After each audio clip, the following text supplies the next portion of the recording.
On June 16, 2020, Bibb County Sheriff's deputies in Macon, Georgia, responded to a shooting that would result in 3 felony aggravated assault charges and 1 criminal damage count. This case provides a clear framework for understanding Georgia's aggravated assault statute and the legal boundaries between lawful force and criminal violence.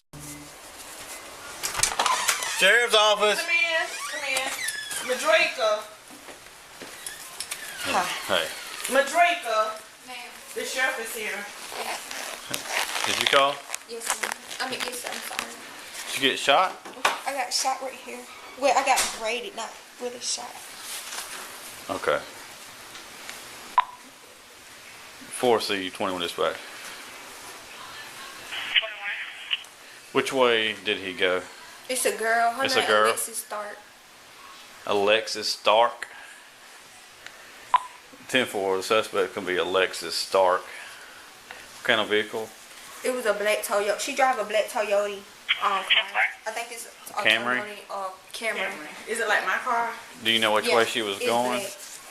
She didn't get shot here. I wouldn't pick her up. 310 and 309. Do what now? She was at her apartment. I went and got her. Did it happen here? No. Oh, so this happened. At her It happened apartment. at my house, and Yes. I was scared, and she came and got me. Okay, so you got. Let me see. He just got grazed. In the car that I was So by that I had, could, It didn't go all the way in. I couldn't. Okay. Okay. So what happened? Okay, so this morning, Is this your actual address right here?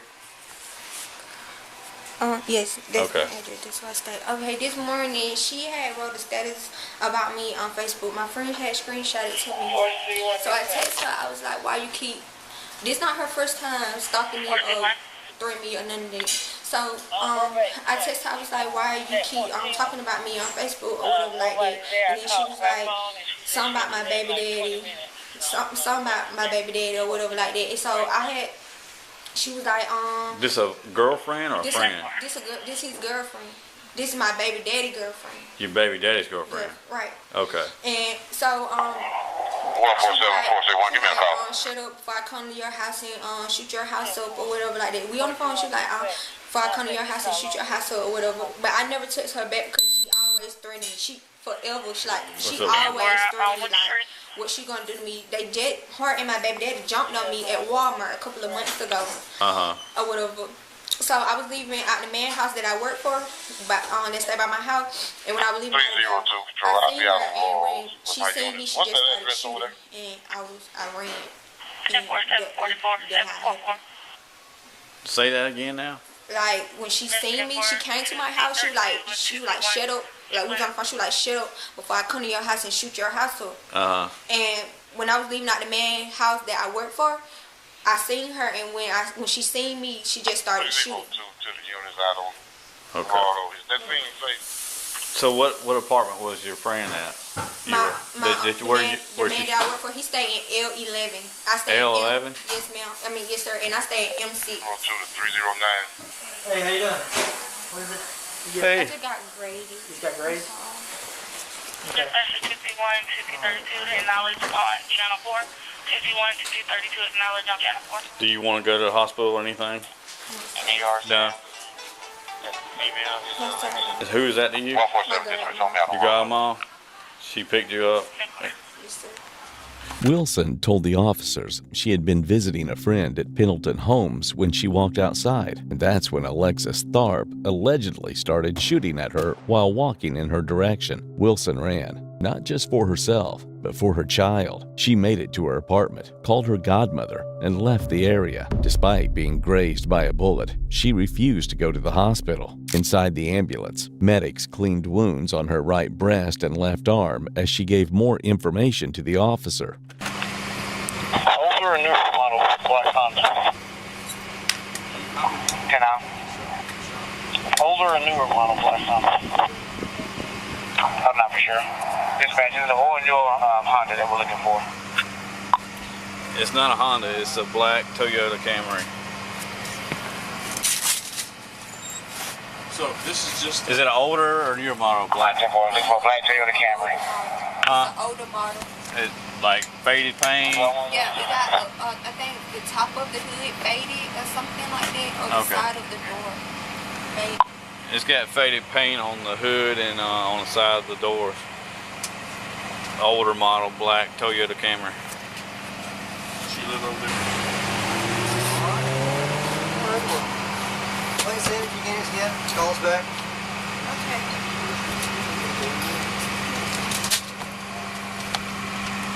Thank you. All right. So was she in the car when she shot, or was she outside the car? She was outside the car. When she seen me, she got out the car. Okay, she got out of the car and started shooting. Like walking towards you, or she was just shooting? No, she was walking towards me. When she seen me, she got out the car and started walking towards me. Okay. All right. So why is she trying to shoot you? Huh? Why is she trying to shoot you? She always threatened me. She got her first time threatening me. Because is she with your baby daddy now? She with him now. If she could be anywhere, where would she be at now? Home, probably. On Antioch? The father of her child was in jail, and Tharpe was his current girlfriend. According to Wilson, this was personal. She also described the suspect's vehicle, an older black Toyota Camry, backed in near the apartment where the shooting happened. Investigators located more victims. Exel Lewis and Katisha Poole said they were sitting inside a 2001 Nissan Altima when it was struck by gunfire. They weren't part of the argument. They were caught in it. Tell me what really happened. Be completely honest. I'm the one you need to talk to. All right. Tell me what really happened. A girl came over here. You know, I come with my cousin. I had to help him out and stuff. Okay. She asked for a ride. Was she already here when y'all got here, or? Yeah, she was already here when we got here. What's the girl name that was already here? Was she already inside the house talking to him, or was she outside? I think it's Cheryl. I think it's Cheryl. Cheryl. Damn, what that name is? Cheryl something. Yeah, and then I just told her where she needed to go, and man, they shot at my car. How'd she give you direction? Did you put the direction in your phone, or she just told you how to get there? She actually had like a address and all that. Did she put it in her phone, or she had it in her phone. or she told you how to get there? Yeah, she was directing me there, directing me there. So, You ever met this girl before? A couple times. How'd she get inside your house? No, I was in my bed. Okay. And she just came in? We were getting ready to haul ass. yeah, see, We was already in the car. I had put him in the car. So all y'all was already here, and she came walking up, or? No, we was piling in the car to take him. Okay. she was already out here. She stayed out here. Right, she was already out here staying out here. Yeah. She saw y'all about to get into the car. I know she be up here. Yeah. And then what happened? She asked for And a she ride. asked for a ride. Okay, was you in the car when this happened, or? He was in the front seat. I was in the pencil seat, holding my dog. Okay, so y'all went over there. Where was she at? Where was she sitting at in the car? In the back. In the back seat. Behind the driver or the passenger? She's behind me. She's behind you. Okay, so y'all get over there. Then what happened? And the bitch, some bitch started shooting. Pop out up. And she started yelling at the one at the bitch, and the bitch started shooting. And the other girl had the camera. And Well, the girl that was shooting had the camera, or the girl inside the car? The girl that was next to the bitch was shooting had the camera. Like, I'm a camera, everything. And then the bitch who had the gun, she was like, yeah, in front of the camera. And they just trying to video this, blah, blah, blah. And So where'd y'all put her out at? We put a bitch back out here. So after the shooting happened over there, y'all drove back over here with her inside the car. Yeah, and I had to wash my hand out bloody all over. I just found out. Now, look, my gun went off in the house. I saw it. So what now? How did she look? My wife, she was acting stupid. You know how it was an automatic, so when she grabbed it, it just went off. Like kind of pretty eyed. And so when I didn't know if she was dead or not, I was just like, I'm taking my gun back to the house to Howard's pawn shop. So make sure y'all got this right. Y'all was about to go take him to the vet to get the dog trimmed or whatever. So she walks up to y'all and say, "Hey, give me a ride." And y'all, she got gas money. and she has gas money. So she pays for y'all to give her a ride. She's got the address inside of her phone and telling you how to get there. So y'all go over there off of Antioch Road. Yep. And y'all get on Antioch Road, whatever address it was. Yeah. When y'all pull up, what happens? I The GPS said we're here, and then some girl said, somebody come out there and said, who you looking for? Who you looking for? Who you looking for? And I just heard shots. Okay. So the girl that got shot. The girl in the car, did she get shot? And nobody, I don't know shot. Nobody got shot. This the only thing that happened with me. Ain't nothing wrong with it. So how many of y'all was in your car? It was just Four. four. It was him. Detectives also found more evidence of the shooting at the scene. Oh, it came through that way? It bust that window. The evidence over there now. Came in through that window. Came through at an angle? He said she got sprayed by the bullet, but she couldn't get sprayed by the bullet. They gotta be probably flagged sometime. It's 424 at 3391 Antioch Heights. Acknowledge on channel 2 in reference to a signal 54. They over there. Everybody's over there. They already over there. Huh? At the shooting scene, officers observed a shattered rear passenger window, a bullet hole in the windshield, blood on the driver's seat, and a spent bullet fragment on the ground. Investigators say 3 shots were fired from a Glock 43 and 4 people were listed as victims. Eventually, authorities located 21-year-old Alexis Destinee Tharpe, and she was taken into custody without incident. She had the gun on her. Yeah, this have a Mildred reporter over here, so Mildred got this agents for me, right? Yes, for no reason. Mildred was trespassing and Mildred pulled over a dog, a big old dog, like a big old like K9 type dog, and 4 other people talking about trying to hurt her. For what? And how do you feel less than normal? I mean, how you feel? That's what I'm saying. Were you here when this happened? Man, tell her don't worry about it. Hang up the phone. It's okay. I just let you know what's going on. You ain't got to, but Tell her, just to tell Jamarcus what happened whenever Jamarcus called her. Whenever Jamarcus So all of the officers standing over there in P-Home, nobody would come over here? Nobody's scanning. Nobody's doing nothing. No, one that's over there is But nobody. 10. I got on the radio and said, anybody scanning? I'm on Yeah, somebody come from another. Yeah. I'm like, I wasn't scanning either. I was on 4. Yeah, Durbin had class. She left and went to class. Deborah Bray. Well, she's on her way over here. Somebody just shot past the Hey, when I asked if anybody was scanning, did they get out over the radio? He got out. Hey, I didn't hear. She's the one who had the gun on her. She did? Okay. Y'all heard it on the radio? Yeah. I heard, yeah, you got out. I even heard when you swapped over. Don't detain her. Just get her out the car and scan her back in. Step out. How old are you? What's up, man? How old are you? We just came over here a couple weeks ago with you and your boyfriend. Yeah, and his baby mom came over here trying to fight me with several other people. So the dark-skinned girl, this is baby mama. And she Okay. came to my kid. Listen, because you're not responding to me. You're not telling me how old you are. Do I have Y'all I don't have think this some kind of game or something? Y'all think this some kind of game? 404 to the unit headed to Antioch. Heard Captain Jones, slow it down. He pulled on, I'm asking him what's going on. He's saying put my hands 406 is clear. He told me to do, I ain't restrained. I'm not so how saying do I you think didn't it's a cooperate. game? I'm talking about her. She think this is a game? Obviously she do. And then you could have told me I got my gun right here beside me in my pocket. I mean, that would have been so easy. I got my gun right here, officer. People shooting each other. I mean, obviously, your window got shot out. No, busted out or whatever. With his hand. Who did? Nobody.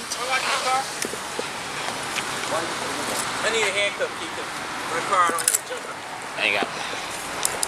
Why am I so extra about it? We're not extra, but we are responsible for enforcing the laws. We can't be playing around.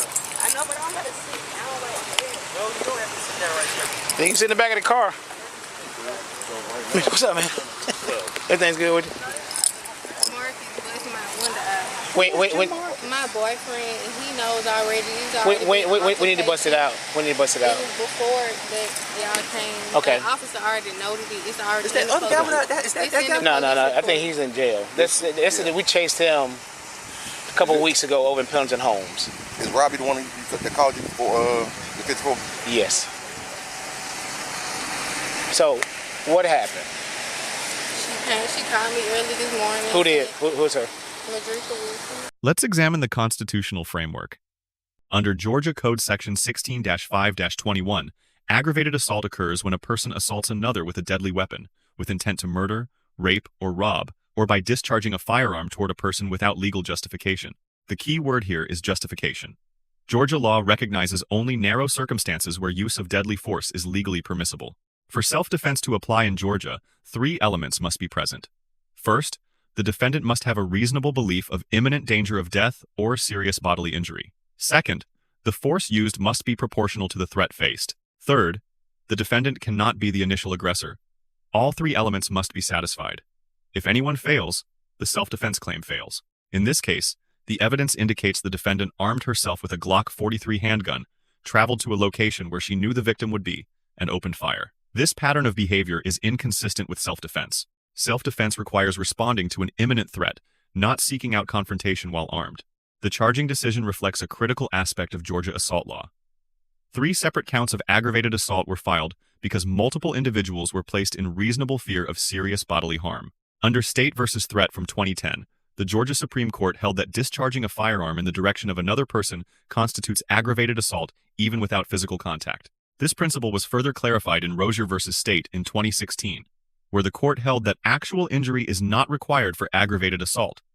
The potential for serious bodily injury is sufficient. When a defendant fires a weapon toward multiple people, each person in the line of fire, or who reasonably believes they are in danger, represents a separate victim under Georgia law. The standard for aggravated assault is whether the weapon used, when employed offensively against a person, is likely to or actually does result in serious bodily injury.